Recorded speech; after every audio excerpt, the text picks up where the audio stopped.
Amitabha's 48 Vows.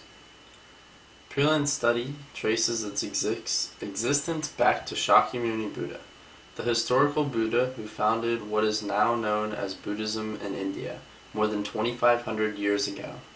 In many of his sutras or teachings, Shakyamuni Buddha spoke of another Buddha named Amitabha Buddha, who lived on earth countless eons ago. Before Amitabha Buddha attained Buddhahood, he promised to create a delightful and wonderful realm called the Pure Land, or Western Pure Land of Ultimate Bliss, where inhabitants are freed from the cycle of birth and death, so they can focus single-mindedly on attaining enlightenment.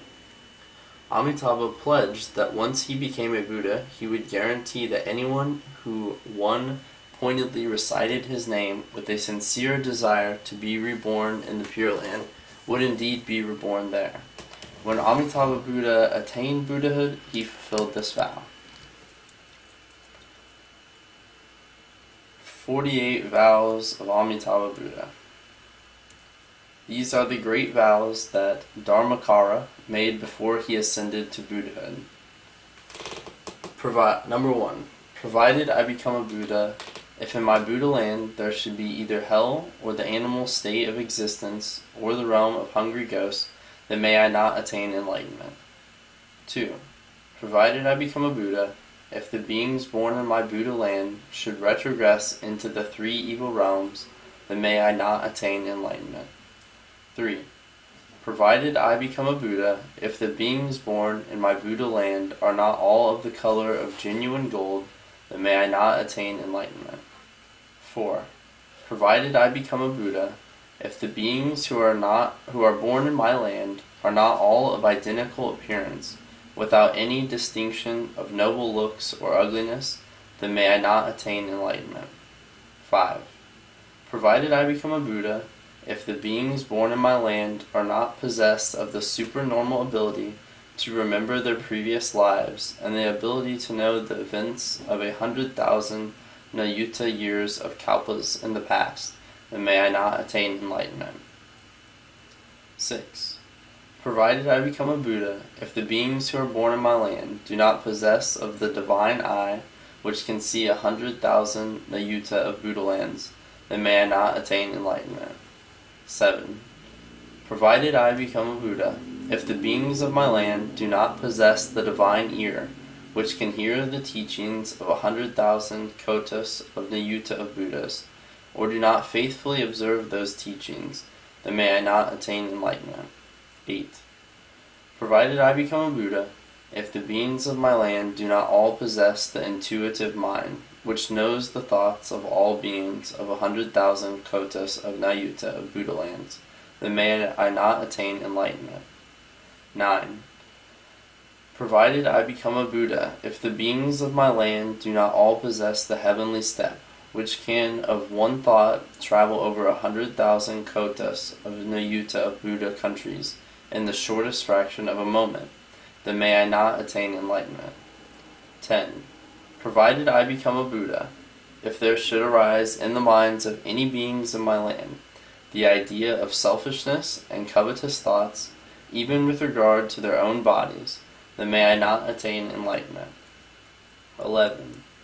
Provided I become a Buddha, if the beings of my land do not all firmly abide in a concentrated state of meditation and equanimity, a samadhi, until they have reached nirvana, then may I not attain enlightenment. 12. Provided I become a Buddha, if my light is limited in such a way that it cannot illuminate 100,000 Nayuta of kotas of Buddha lands, then may I not attain enlightenment. 13. Provided I become a Buddha, if the length of my life is limited, even to 100,000 Nayuta of kotas of kalpas, then may I not attain enlightenment. 14. Provided I become a Buddha, if any being is able to count the number of innumerable pupils in my land, even if it takes 100,000 Nayuta of kotas of kalpas, for all the beings of 3 million worlds and the whole triple universe, after becoming Pratyeka Buddhas, to count that number, then may I not attain enlightenment. 15. Provided I become a Buddha, if the lives of the beings in my land are not eternal, except by their own free will, whenever they choose to pass away from life, then may I not attain enlightenment. 16. Provided I become a Buddha, there will be no evil or sinful existence in my land. Even its very name will be unknown. Otherwise may I not attain enlightenment. 17. Provided I become a Buddha, if the innumerable Buddhas of the worlds of 10 quarters do not glorify my name, then may I not attain enlightenment. 18. Provided I become a Buddha, if any sentient being in the 10 quarters who hears my name and is thus awakened to the highest faith and aspires toward rebirth in my land, recollects that thought for as few as 10 times, that being will be reborn there, with the exception of those who have committed the 5 grave offenses, who have blasphemed the Dharma, otherwise may I not attain enlightenment. 19. Provided I become a Buddha, then at the moment of death, of any sentient being in the 10 quarters who has directed his thoughts towards the body, and has cultivated his stock of various merits, with a fervent desire for rebirth in my land, if I do not appear with an assembly of retinue before him, then may I not attain enlightenment. 20. Provided I become a Buddha, if any sentient being of 10 quarters hears my name, and then constantly longs for my land, and cultivates various essential merits for the purpose of realizing his earnest wish to be born in my country, and then fails to attain that wish, then may I not attain enlightenment. 21. Provided I become a Buddha, if any sentient being in the 10 quarters is not endowed with a glorious body perfected with the 32 attributes of a great being, then may I not attain enlightenment. 22.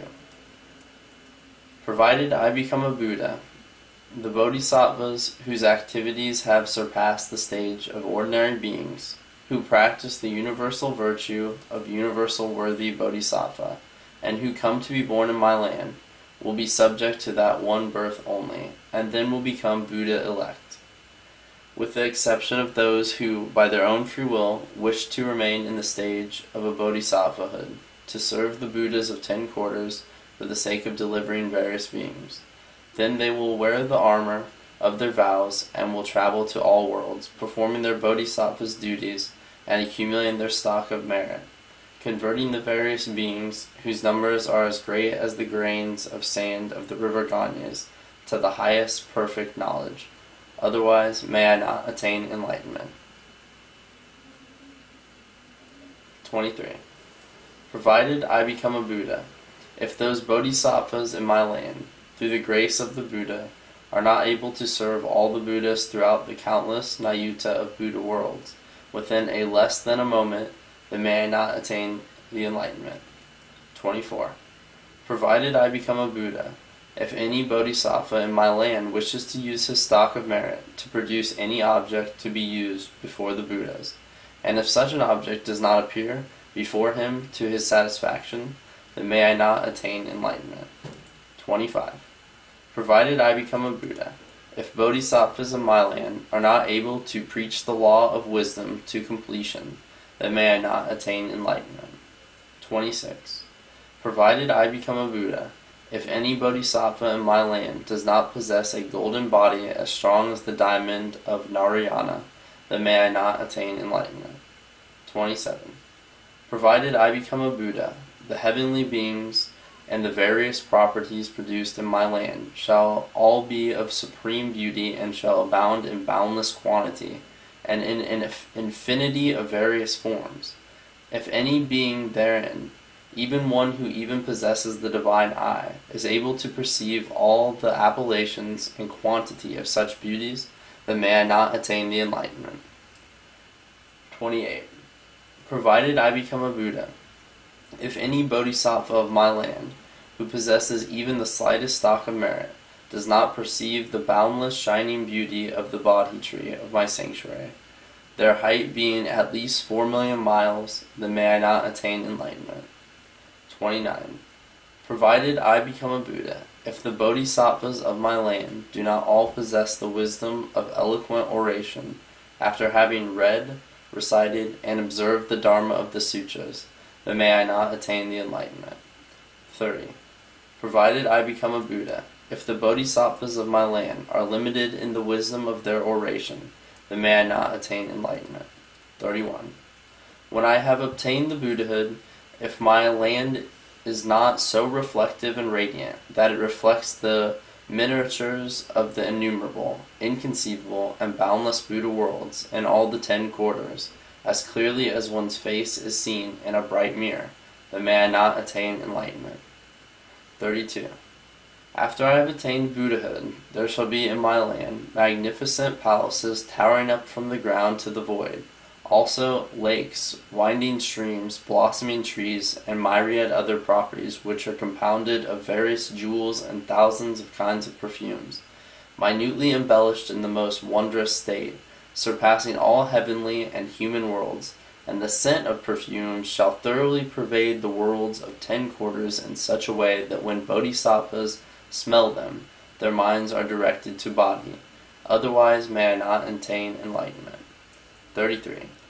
When I obtain the Buddhahood, if the body of any sentient being in the boundless and inconceivable Buddha worlds in any of the 10 quarters is touched by the rays of my splendor, and if that being's body and mind do not then become gentle and peaceful in a state that is far more sublime than those of the gods and men, then may I not attain enlightenment. 34.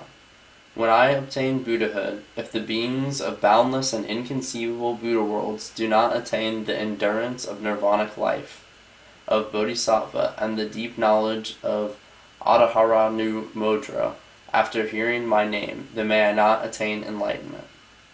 35.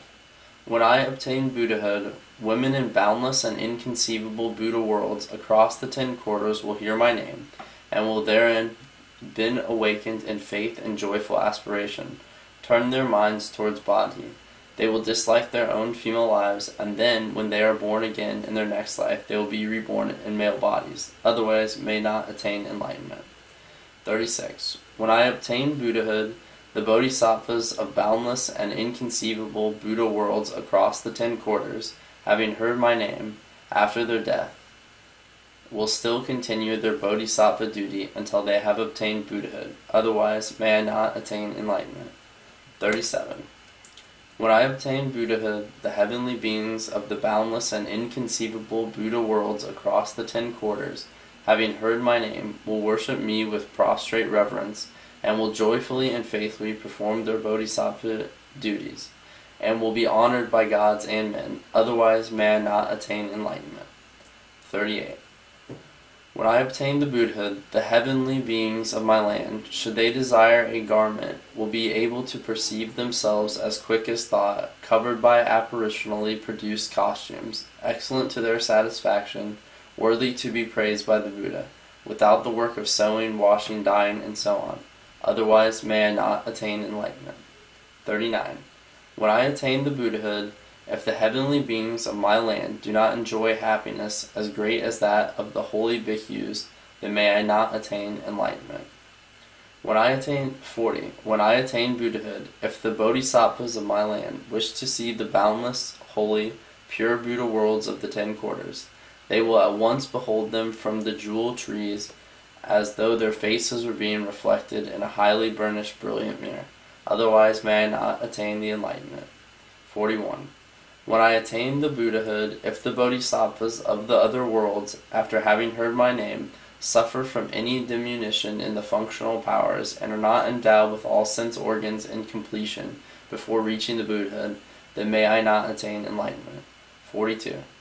When I obtain the Buddhahood, if the bodhisattvas in other Buddha lands who hear my name do not all attain, in one moment of thought, the pure samadhi of emancipation from which they could serve innumerable and inconceivable number of Buddhas, or if their samadhi should come to an end meanwhile, then may I not attain enlightenment. 43.